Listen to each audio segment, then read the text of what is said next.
기도하시겠습니다. 하나님 감사합니다. 오늘도 우리에게 거룩하고 복된 주일을 허락하여 주셔서 우리를 주의 전에 모여 하나님을 찬양하며 예배드리게 하심을 감사합니다. 이 시간 우리 안산 비전교회 모든 성도들에게 한량없는 은혜를 더하여 주시어서 하나님 말씀으로 새 힘을 공급받는 귀한 자리가 되게 하여 주시옵소서. 성령 충만하게 하여 주시옵소서. 하나님의 말씀에 세미한 음성을 듣게 하여 주시옵소서. 예수님 이름으로 기도합니다. 아멘. 할렐루야. 하나님의 사랑과 은혜가 우리 사랑하는 성도들 모든 삶 가운데 넘쳐나시기를 주님의 이름으로 축원드립니다. 한 주간 동안 이렇게 지내면서요, 이번 지난 주중부터 이제 대신방이 시작이 되었잖아요. 코로나 때문에 사실 병원도 신방을 못 하고요, 그리고 가정도 신방을 못 하는 그런 상황에 있었지만 우리가 기도하면서 정말로 연초 우리 신년에 해야 하는 신방을 2달이나 늦춰서 하면서 그래도 각 가정을 찾아가서 예배드리는데 마음에 있죠, 막 흥분이 되는 거예요.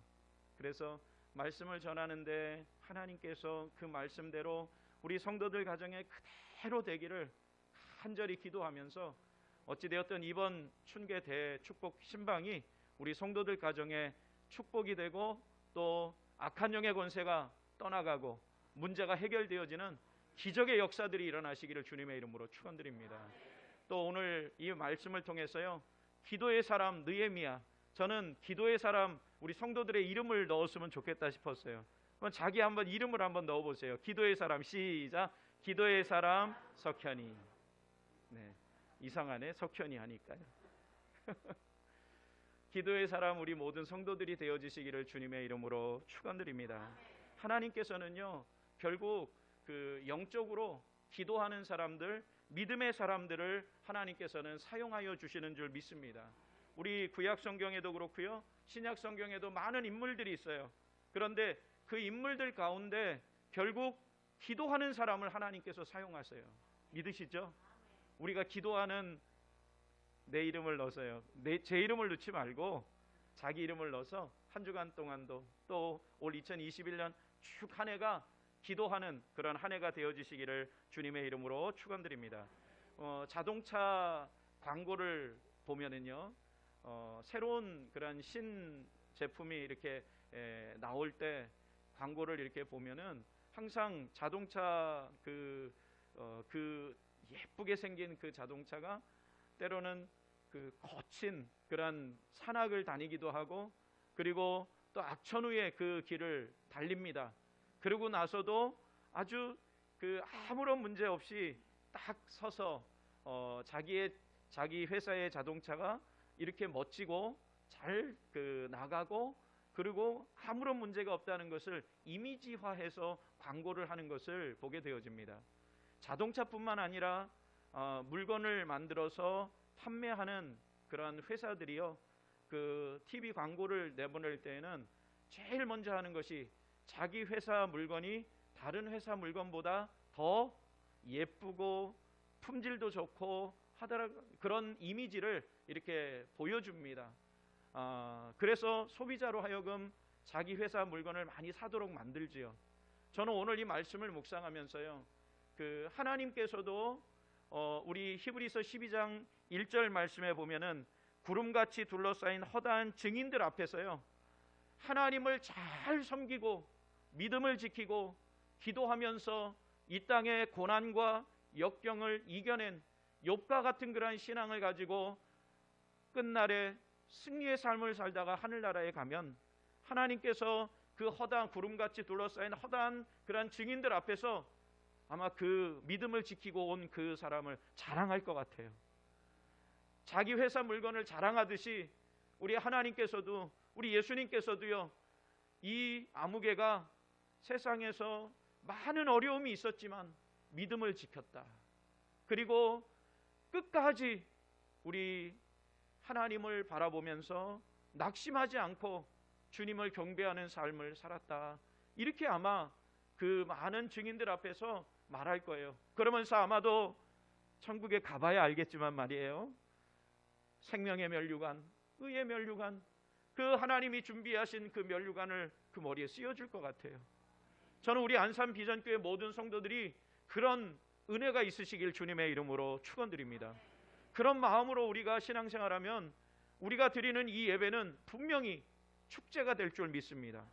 우리가요, 어떤 축제의 장을 이렇게 축제하는 곳을 가면은 파티를 하는 곳을 가면은요, 미국에서 이렇게 파티하는 곳을 가잖아요. 그러면요, 음식도 별로 없어요. 그리고 어떨 때는 자기가 음식을 하나씩 가지고 와요. 그러고서 그 음식 있는 데에다, 테이블에다 다 올려놔요. 그런데요, 음악이 나오고 이렇게 하잖아요. 그러면 그 사람들은 뭐가 그렇게 흥이 나는지 그저 그 웃으면서 대화하고 이러면서 그 시간을 굉장히 축제로 즐겨요. 제가 왜 이런 말씀을 드리느냐면요, 우리가 예배가 축제라고 하는 것은 내 마음에 달려 있어요. 하나님이 주시는, 하나님이 주시는 귀한 말씀을 내가 그 말씀을 은혜롭게 받고, 그리고 그 말씀을 통해서 내가 하나님 이 땅에서 고단한 삶, 지치는 삶이지만 하나님의 말씀으로 위로받고 살겠습니다, 이런 마음을 가지고 산다면 이 예배는 축제가 될 거예요. 그런데 마지못해서 그냥 하나님 앞에 드리는 예배라면 이 예배가 어떻게 되냐면 축제가 아니라 죽제가 될 거예요. 죽제. 그러니까 사랑 우리 성도님들이요, 이 시간이 하나님을 바라보는 시간 되시기 바랍니다. 그래서 그 축제하면 어떤 이미지가 떠올라요? 흥겹잖아요. 즐겁잖아요. 즐거운 예배, 행복한 예배, 하나님이 함께 하시는 예배가 된다면 하나님이 이 시간 우리에게 큰 은혜와 사랑으로 함께하여 주실 줄 믿습니다. 우리 성경의 인물 가운데 느헤미야라고 하는 이 사람, 우리가 너무나 잘 알고 있는 사람입니다. 그런데 이 느헤미야는요, 하나님께 선택받은 믿음의 정체성을 잃지 않았던 사람입니다. 왜냐하면은 이 느헤미야를 이렇게 말씀을 보면서 이 사람의 배경이 어떤가, 어떻게 성장했는가, 성경을 아무리 뒤져봐도요, 느헤미야에 대한 어떤 그 모습이 아무데도 나오지 않아요. 단지 느헤미야에 대해서 이야기 나오는 것은 1절에, 느헤미야서 1장 1절에 하가랴의 아들 느헤미야의 말이라 이렇게 되어 있어요. 그리고 1절에 보니까 아닥사스다 왕 제20년 기슬루월에 내가 수상궁에 있는데 그랬어요. 그리고 11절 마지막 절 보면은 그때에 내가 왕의 술관원이 되었느니라 이렇게 되어 있어요. 그러니까 성경은 느헤미야의 어린 시절이나 다른 어떤 모습에 대해서는 전혀 말하지 않고 단지 그 아버지가 누구인가, 그리고 지금 느헤미야는 어떤 모습으로 어떤 위치에 있는가 하는 것만 성경은 우리에게 말하고 있다는 거예요. 그런데 가만히 그 느헤미야의 모습을 보게 되면 이 신앙의 모습, 믿음의 정체성을 잃지 않는 이 모습을 가만히 들여다보면은 무엇을 발견할 수 있느냐면, 아마도 그 느헤미야의 할아버지가 아마 바벨론 느부갓네살이 그 유대 예루살렘을 정복할 때, 그 예루살렘을 무너뜨릴 때 아마도 그 할아버지가 이 바벨론의 가족들과 함께 포로로 잡혀왔고, 그리고 이 느헤미야는 바벨론을 멸망시키고 다시 세계적인 대제국을 이룬 그 페르시아 왕조의 아마 지금 술 맡은 관원이 된 것이다라고 이 말씀을 통해서 우리는 알 수가 있습니다. 그런데 우리가 생각하는 이 페르시아 아닥삭스다 왕이 왕으로 있는 이 나라는 그 당시에 세계적인 대제국으로 그 누구도 위협받지 않는 강대국이었습니다. 그런데 이 느헤미야가 술 맡은 관원, 지금은 이 술 맡은 관원 하면은 참 뭔지 모르잖아요. 그런데 애굽에 보니까 바로 왕에게도 요셉의 이야기가 나올 때 술 맡은 관원이 나오잖아요. 그런데 이 술 맡은 관원은 어떤 사람이냐 하면은요, 고위직에 있으면서 왕과 함께, 황제와 함께 정사를 논하는 그러한 사람이에요. 특별히 왕의 음식을 관장하고, 그리고 또 오늘날 말하면 그 대통령 비서실장 같은 그런 사람이에요. 그래서 왕이 그 어떤 중요한 결정을 내릴 때 내가 이 일을 어떻게 결정을 해야 될까, 음식을 먹으면서 이 술 맡은 관원 느헤미야에게 물으면 느헤미야는 자기의 지혜를 가지고 왕에게 조언합니다. 왕이여, 이렇게 하면 좋은 정책이 될 것 같습니다. 그럼 왕은 그것을 참고로 할 수 있고, 가장 최측근에서 왕의 조력자가 될 수 있고, 그랬던 사람이 바로 누구였느냐면 느헤미야였다는 사실입니다. 사랑 우리 성도님들이요, 그런데 이 느헤미야가 오늘 이 느헤미야서 1장 1절에서 3절까지 말씀해 보면은, 오늘 이 말씀 2절 보니까 이렇게 돼 있어요. 내 형제들 가운데 하나인 하나니가 두어 사람과 함께 유다에서 내게로 이르렀기로 내가 그 사로잡힘을 면하고 남아있는 유다와 예루살렘 사람들의 형편을 물은즉 그들이 내게 이르되 사로잡힘을 면하고 남아있는 자들이 그 지방 거기에서 큰 환난을 당하고 능력을 받으며 예루살렘 성은 허물어지고 성문들은 불탔다 하는지라 그랬어요. 예루살렘의 그 상태가 완전히 폐허가 되어 있다는 것, 그 땅에 남아있는 그 유대인들이 형편없는 그런 삶을 지금 살고 있다는 소식을 지금 듣고서는 느헤미야는 지금 어떻게 했느냐면요, 하나님 앞에 금식하며 눈물을 흘리며 기도하고 있다는 사실입니다.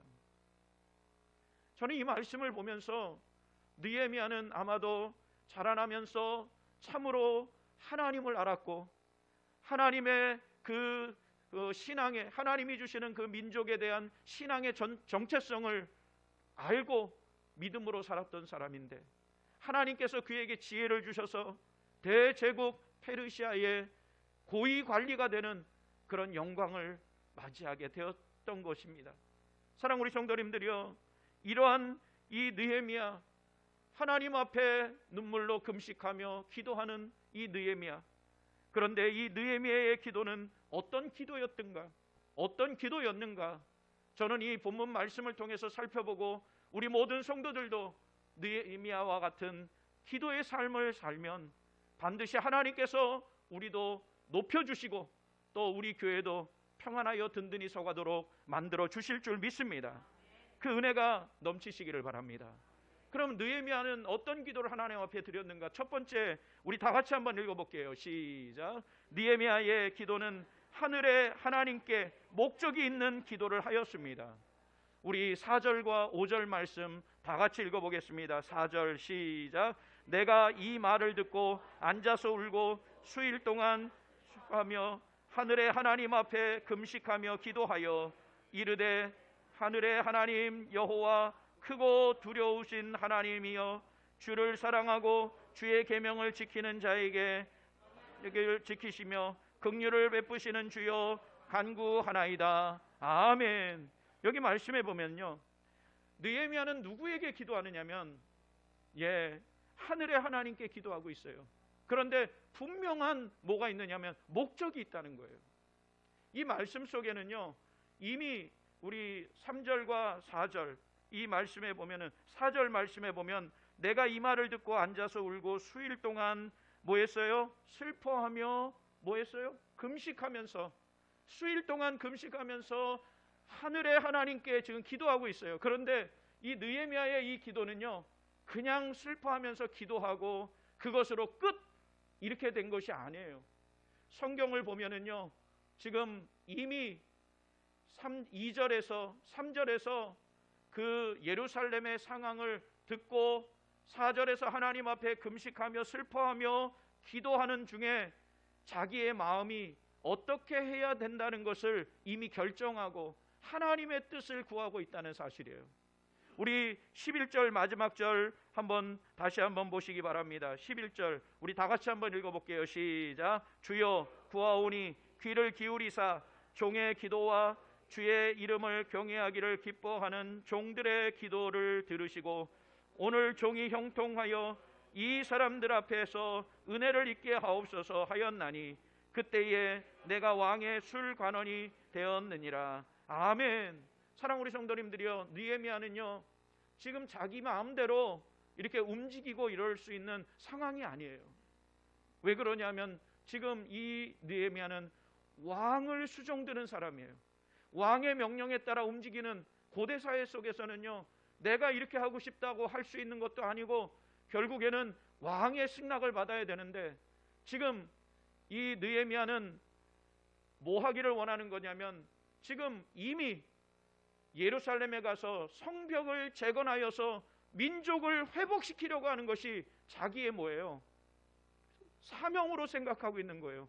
그래서 지금 이 말씀을 보면은 자기의 마음이 너무나 슬프고 그 민족이 그 예루살렘 성이 완전히 깨져버리고 황폐된 것이 너무나 슬퍼서, 하나님 나에게 그곳에 가서 성벽을 재건하게 하여 주시고 예루살렘을 회복시키게 하여 주시옵소서, 이런 분명한 목적을 가지고 하나님 앞에 기도하고 있다는 거예요. 그런데 지금 자신의 상황이 마음대로 움직일 수 없는 그런 상황이라는 거예요. 분명히 하나님은 불가능한 일을 행하시는 하나님, 죽은 자를 일으키시는 하나님, 전능하신 하나님, 내 기도를 들어주시고 응답하여 주시어서 11절 말씀에 보니까 우리 금방 읽었지요. 은혜를 입게 하옵소서. 누구에게요? 이 사람들 앞에서 은혜를 입게 하옵소서. 왜 이 사람들 앞에서 은혜를 입어야 돼요? 왜 왕에게 은혜를 입어야 돼요? 그들의 마음을 하나님께서 바꾸어 주시고, 내가 성벽을 재건하더라도 이 사람들이 오해하지 않고, 유대인들은요 특별히 저항성이 있는 사람들이에요. 우리 한국 사람들이 그렇잖아요. 그렇듯이 성벽을 재건한다면 주변 사람들이 뭐라 그러겠어요? 야, 저 사람들이 성벽을 다시 만들어서 누구에게 반역하기 위해서요, 그 페르시아 왕 아닥삭스다 왕에게 반역하려고 하나 보다, 이렇게 말할 수 있지 않습니까? 그러면 어떻게 돼요? 성벽을 지으려고 하는, 성벽을 짓는 사람들은 다 죽은 목숨이 되는 거예요. 사랑 우리 성도님들이요, 그러니까 이 느헤미야는 하나님께서 허락하여 주시옵소서, 불가능한 일을 가능케 하여 주시옵소서 기도하고 있다는 거예요. 그리고 저 왕, 내가 섬기는 아닥삭스다 왕과 그 많은 사람들에게 우리가 은혜를 입어서 형통하도록, 하나님 이 일이 형통하게 이루어지도록 하나님 도와주시옵소서, 지금 그걸 기도하고 있다는 거예요. 사랑 우리 성도님들이요, 우리는 하나님 앞에 기도할 때에 전능하신 하나님을 의지하고 기도해야 될 줄 믿습니다. 그런데 지금 느헤미야는요, 하나님을 어떻게 바라보면서 기도하고 있습니까? 5절 말씀 보시기 바랍니다. 5절 말씀에 보면 이르되, 하나님을 어떻게 해요? 하늘의 하나님 여호와, 이렇게 말했어요. 두 번째는 크고 두려우신 하나님이요, 이렇게 말했고요. 또 세 번째는 이렇게 말했습니다. 주를 사랑하고 주의 계명을 지키는 자에게 언약을 지키시며 긍휼을 베푸시는 주여, 이렇게 말했어요.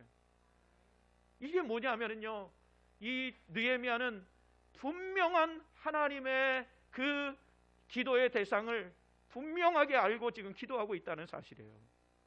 우리는 전능하신 하나님, 불가능한 일을 행하시는 하나님, 능력의 하나님, 약속을 지키시고 행하시는 하나님, 그 하나님을 날마다 바라보시고 우리는 기도하는 우리 성도들 되어주시기를 주님의 이름으로 축원드립니다. 윌리엄 캐리 선교사님이 있어요. 윌리엄 캐리라고 하는 이 선교사님은 아시아 지역에 하나님의 복음이 들어가지 않았을 그때, 이 윌리엄 캐리는 인도에 가서 하나님의 복음을 전했던 사람입니다. 그런데 첫 관문을 열었던 그런 사람으로 말합니다, 선교에서요. 그런데 이 윌리엄 캐리가 배를 타고 그 인도로 들어가면서 이 윌리엄 캐리는 이렇게 말하는 거예요. 위대하신 하나님을 믿으라. 위대하신 하나님께 기도하라. 그리고 위대하신 하나님께 위대한 일을 이루어 주실 것을 기대하라. 이렇게 선포하고 그 인도로 들어갔다는 거예요. 사랑 우리 성도님들이요, 지금 우리 신앙생활하기 너무 어렵잖아요. 우리 마음속에 위대한 하나님을 믿으라, 내 심령 가운데 외치시기 바랍니다. 위대한 하나님께 기도해라. 왜요? 그분이 응답하여 주시니까요. 위대한 하나님께서 위대한 일을 하실 것을 기대하라는 거예요. 저는 오늘 이 말씀을 준비하면서요, 막 소망이 생기는 거예요. 우리 성도들이 힘을 얻어서 예배가 축제로 우리가 되어지고, 그러면 분명히 하나님께서 우리 안산 비전교회를 통해서 이 안산 지역을, 또 경기도와, 우리는 꿈이 그거밖에 되지 않는 게 아니잖아요. 그렇죠? 우리는 꿈이 커요. 세계와 열방을 위해서 우리의 자녀들이 하나님 유엔에 가서 일하게 하여 주시옵소서. 세계적으로 나아가서 하나님 국제적으로 하나님 일하게 하여 주시옵소서. 우리 기도하잖아요. 하나님 우리 교회를 사용하여 주시옵소서. 하나님의 능력이 우리 교회 안에 임하게 하여 주시옵소서. 우리 기도하잖아요. 우리의 그 기도를 들어주신 하나님, 불가능을 행하시는 우리 하나님을 믿고, 느헤미야는 그렇게 기도한 것처럼 우리도 느헤미야의 기도처럼 우리도 기도하는 우리 성도들이 다 되시기를 주님의 이름으로 축원드립니다. 두 번째, 느헤미야는 어떤 기도를 하나님 앞에 드렸느냐면요, 같이 한번 읽어볼게요. 느헤미야는, 시작. 느헤미야는 신앙의 공동체와 자신을 유기체적인 관점으로 연결시켜 기도합니다. 이 말은 무슨 말이냐면요, 오늘 그 6절과 7절 말씀 우리 읽어보겠습니다. 6절과 7절 말씀, 시작. 이제 종이 주의 종들인 이스라엘 자손을 위하여 주야로 기도하오며 우리 이스라엘 자손이 주께 범죄한 죄들을 자복하오니 주는 귀를 기울이시며 눈을 여시사 종의 기도를 들으시옵소서. 나와 내 아버지의 집이 범죄하여 주를 향하여 크게 악을 행하여 주께서 주의 종 모세에게 명령하신 계명과 율례와 규례를 지키지 아니하였나이다. 이 말은 뭐냐면요, 지금 이 느헤미야는 후대에 태어난 사람이에요. 그런데 분명히 이스라엘 백성들에게 가나안에 들어가서 세상과 이방인들과 세속화되지 말라 그랬어요. 이방인화 되지 말라 그랬어요. 하나님만을 섬기라 그랬어요. 율법을 지키라 그랬어요. 하나님의 규례를 지키라 그랬어요. 아멘 안 하시죠? 제가요 목이 너무 많이 아파요 지금. 근데 같이 우리 호응하면서 같이 예배를 드리면 좋겠어요. 그래서 분명히 하나님은 그렇게 말했어요. 그렇죠? 그런데 이스라엘 백성들이 그걸 지켰어요, 안 지켰어요? 그리고 멸망당한 거 아니에요? 그러면은 한번 생각을 해보세요. 느헤미야는 지금 고위 관리예요.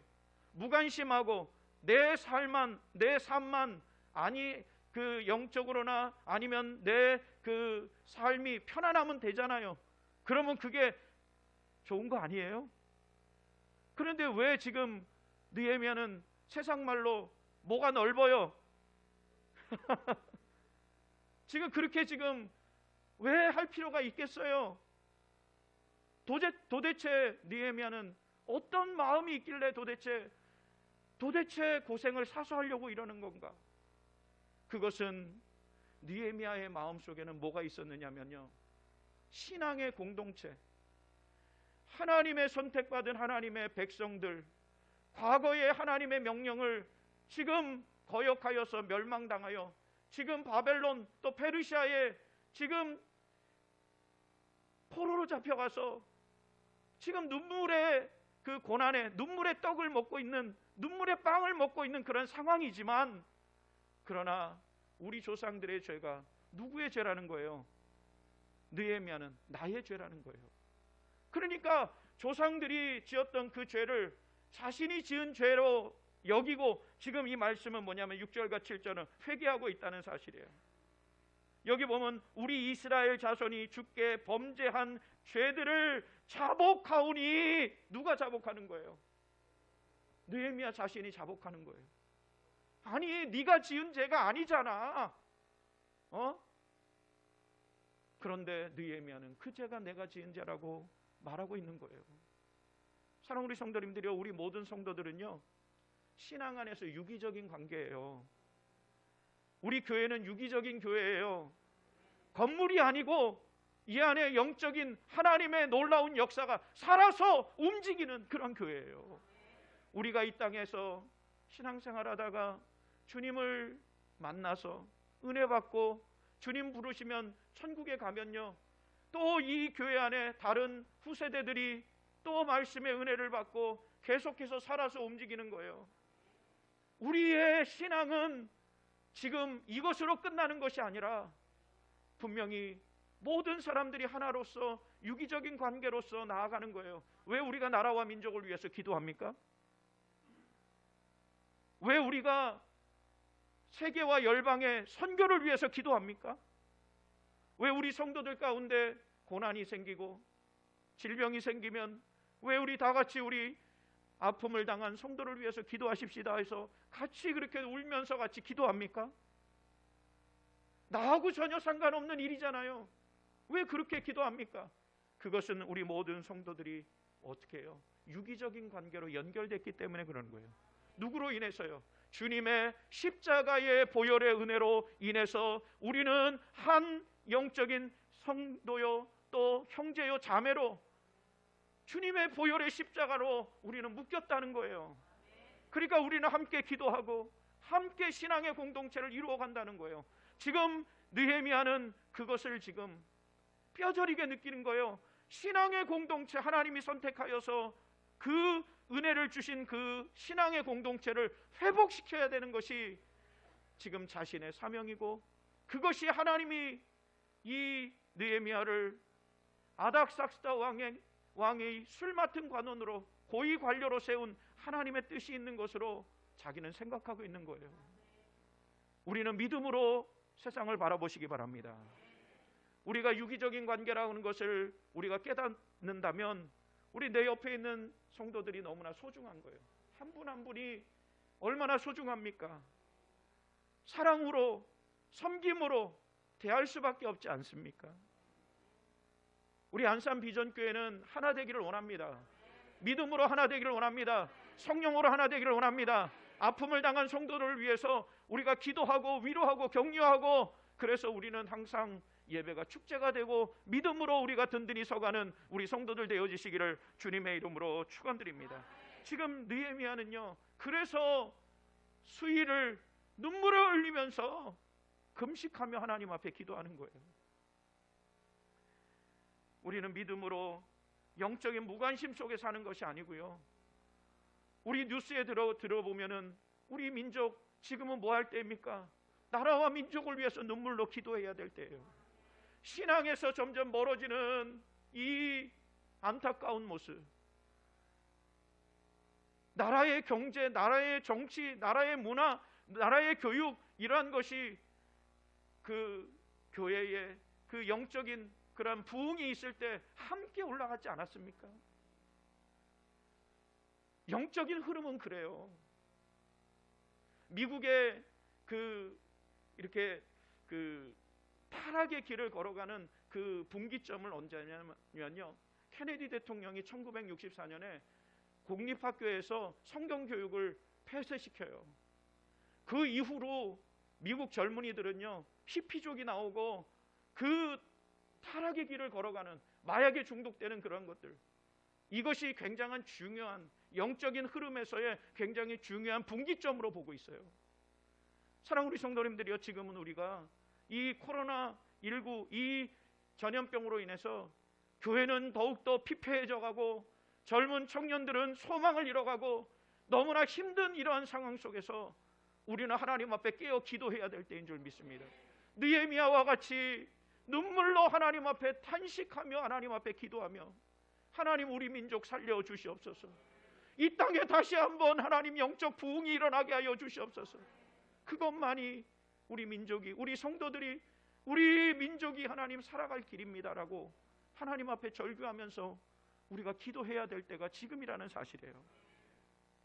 우리 안산 비전교회가 불쏘시개가 됐으면 좋겠어요. 우리 저녁 불꽃 기도에 우리 성도들 나와서 기도합니다. 나와서 기도하세요. 새벽에 나와서 기도하세요. 수요일날 우리 모여서 같이 하나님 말씀 듣고 기도하고, 금요일날 나와서 기도하면 돼요. 우리 거리두기 하면서 위층 3층에서 예배드리면 됩니다. 우리가 믿음으로 든든히 서가는 우리 성도들 되어지시기를 주님의 이름으로 축원드립니다.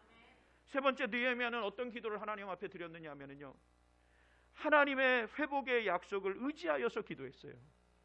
우리 8절과 9절 말씀, 성경 말씀 다 같이 읽어보겠습니다. 시작. 옛적에 주께서 주의 종 모세에게 명령하여 이르시되 만일 너희가 범죄하면 내가 너희를 여러 나라 가운데 흩을 것이요 만일 내게로 돌아와 내 계명을 지켜 행하면 너희 쫓긴 자가 하늘 끝에 있을지라도 내가 거기서부터 그들을 모아 내 이름을 두려고 택한 곳에 돌아오게 하리라 하신 말씀을 이제 청하건대 기억하옵소서.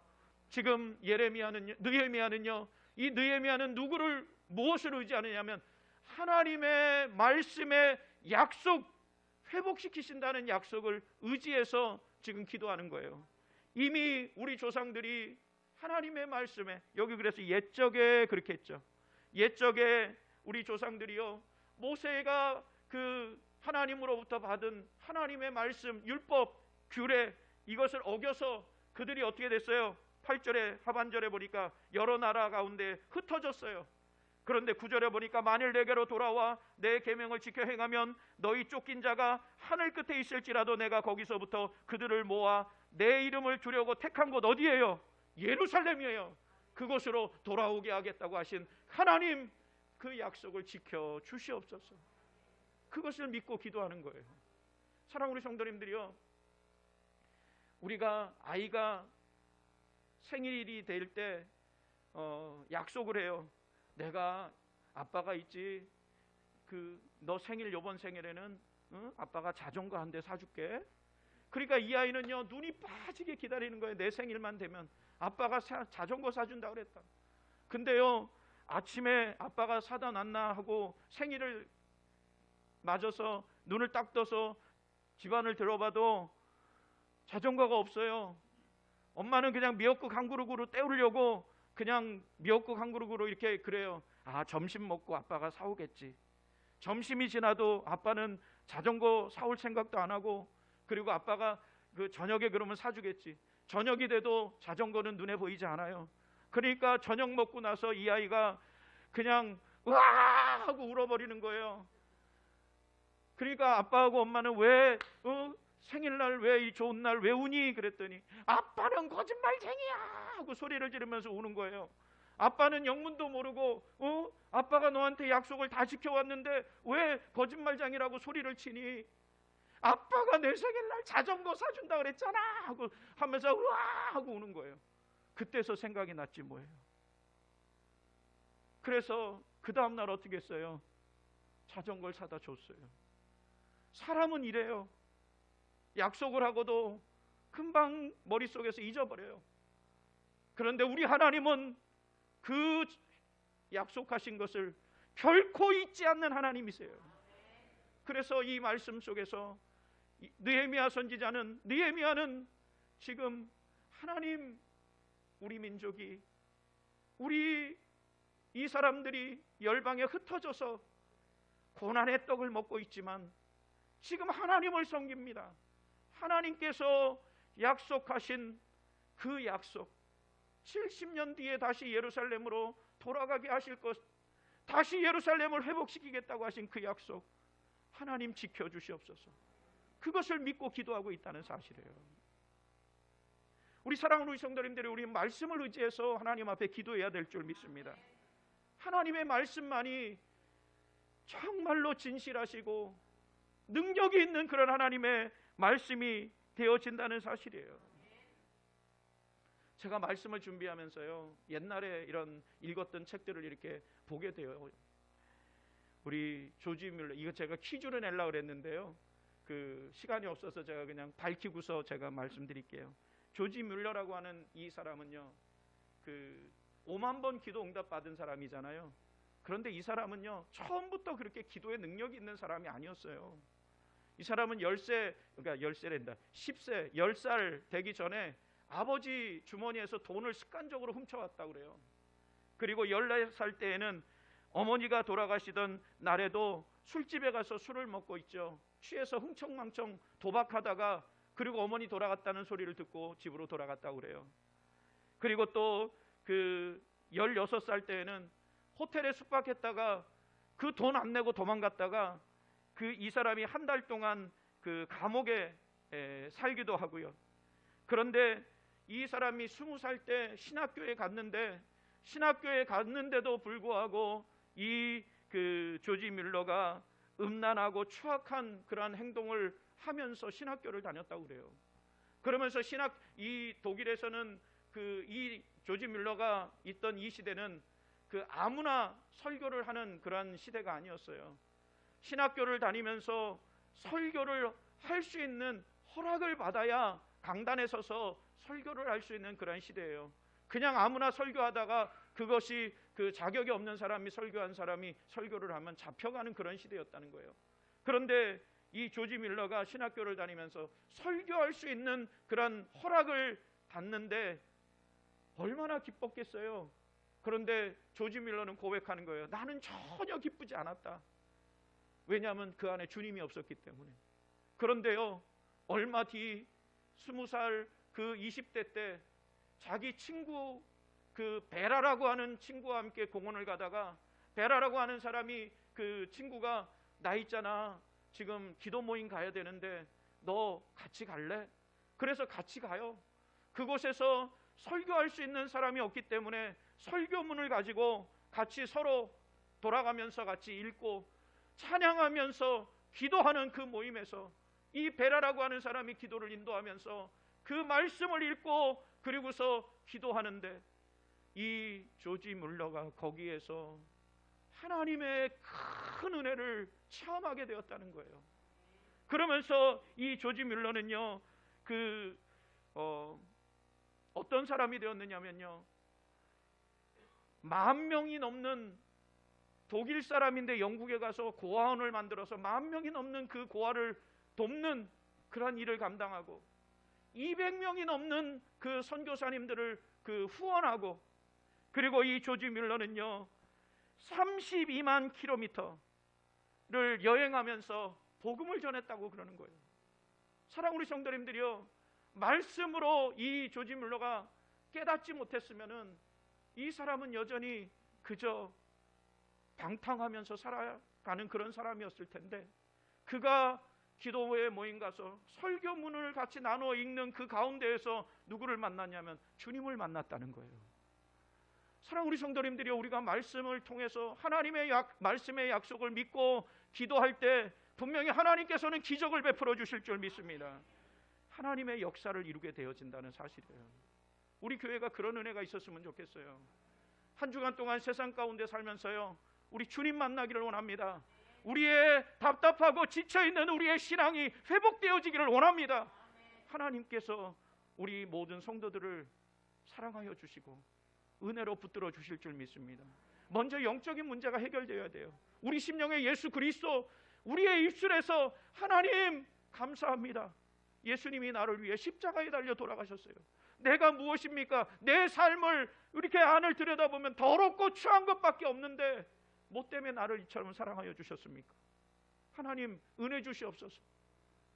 하나님 내 안에 성령의 은혜가 일어나게 하여 주셔서 불일 듯하게 하여 주시옵소서. 이런 은혜를 회복하는 우리 성도들 되시길 바랍니다.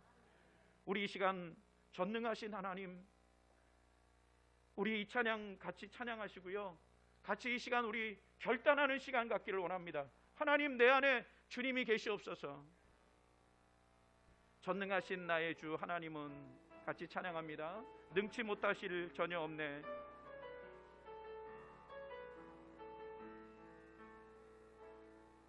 전능하신 나의 주 하나님은 능치 못하실 일 전혀 없네. 우리의 모든 간구도, 우리의 모든 생각도, 우리의 모든 꿈과 모든 소망도 신실하신 나의 주 하나님은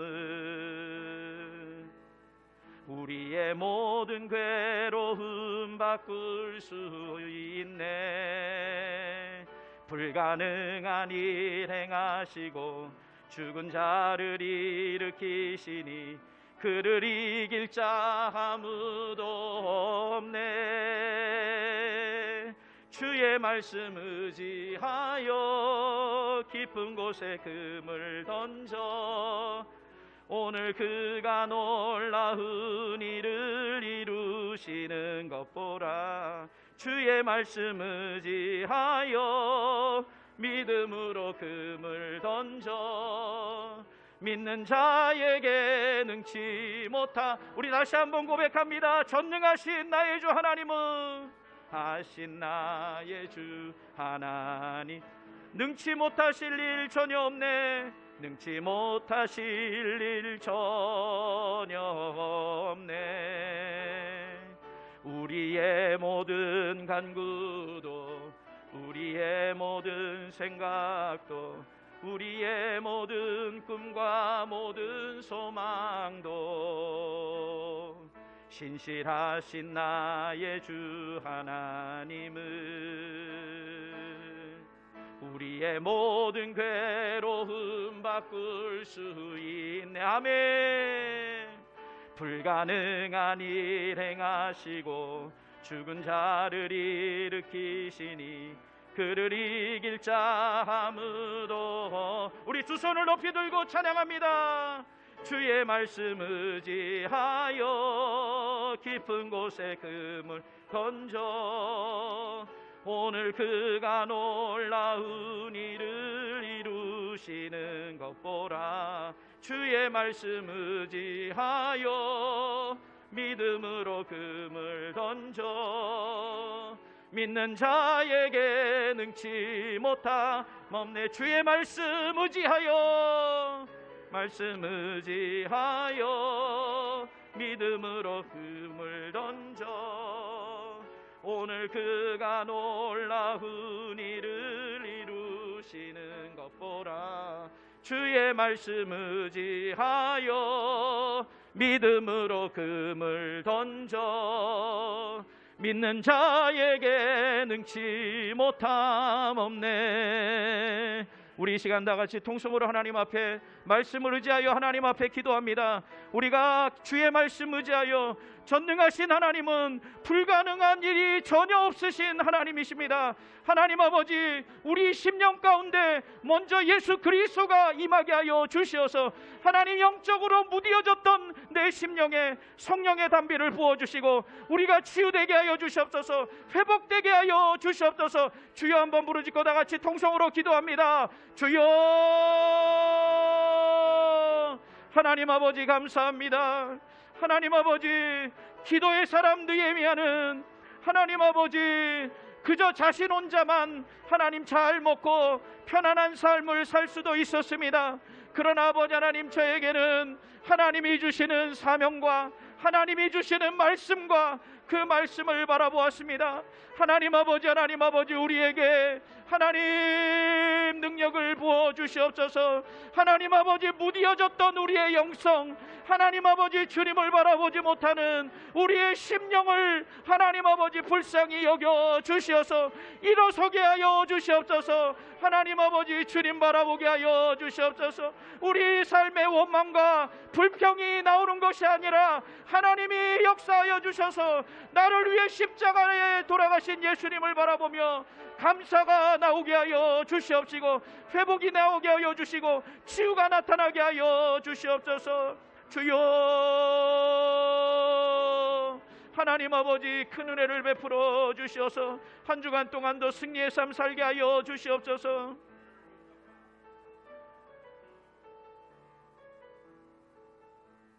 하나님 감사합니다. 기도의 사람 느헤미야를 통해서 아버지 약해졌던 우리의 신앙이 회복되고 치유되게 하여 주시옵소서. 영적으로 무디어진 삶 하나님 이제 벗어버리게 하여 주시고 나를 위해 십자가에 돌아가신 예수 그리스도를 바라보며 우리가 회복되는 놀라운 역사가 일어나게 하여 주시옵소서. 예수님 이름으로 기도합니다. 아멘.